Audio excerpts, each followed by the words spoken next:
খাল খনন কর্মসূচির উদ্বোধন করতে আগামীকাল দিনাজপুর যাবেন প্রধানমন্ত্রী তারেক রহমান।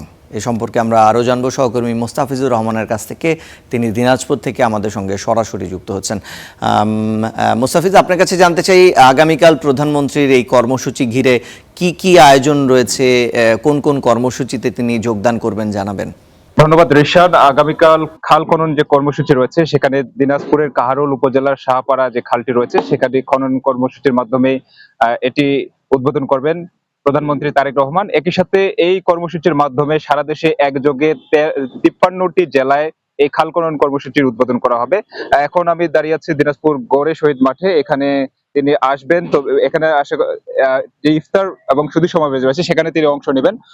এর আগে সকাল 10:30টার পরে পরে তিনি সৈয়দপুর বিমানবন্দর থেকে বাই রোডে তিনি আসবেন দিনাজপুরের কাহারোল উপজেলার যে শাহপাড়া রয়েছে সেখানে খাল খনন কর্মসূচিতে অংশ নেবেন এবং সেখানে খাল খনন কর্মসূচি উদ্বোধন শেষে স্থানীয় যে যারা দুস্থ অসহায় ব্যক্তি রয়েছে তাদের মাঝে ছাগল বিতরণ করবেন এবং তারপরে সেখানে কিছু আলোচনা শেষে দিনাজপুর সদরে যে তার নানা নানি এবং বড় খালার কবরস্থান রয়েছে শেখ ফরিদ গোরস্থানে, সেখানে তিনি অংশ নেবেন।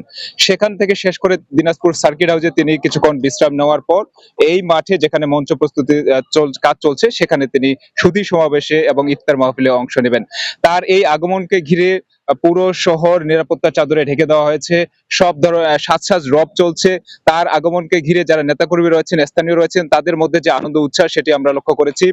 তার আগমনকে ঘিরে সকল ধরনের প্রস্তুতি জেলা প্রশাসন এবং জেলা বিএনপির পক্ষ থেকে নেওয়া হয়েছে যাতে কোনো ধরনের অপ্রীতিকর ঘটনা না ঘটতে পারে। একই সাথে একটু জানিয়ে রাখি, দীর্ঘদিন পরে তিনি দিনাজপুরে এই সদর অংশে আসছেন যেখানে তার বেড়ে ওঠা, তার শৈশব কৈশোর রয়েছেন এবং তার নানা নানির বাসা রয়েছেন। এখানকার যারা স্থানীয় রয়েছেন তাকে খুব কাছ থেকে পাবেন এবং দীর্ঘ সময় তিনি আগামীকাল এখানে সময় অতিবাহিত করবেন এবং এ কারণেই কিন্তু এখানকার স্থানীয় বাসিন্দা রয়েছেন, নেতাকর্মী রয়েছেন, তারা কিন্তু মূলত খুব আনন্দ উচ্ছ্বসিত রয়েছেন। একই সাথে তাদের যে প্রত্যাশা খাল খননে সেটি পূরণ হতে যাচ্ছে আগামীকাল। রিশান, এই ছিল দিনাজপুর থেকে খাল খননের সর্বশেষ তথ্য। মোস্তাফিজুর, আপনাকে ধন্যবাদ।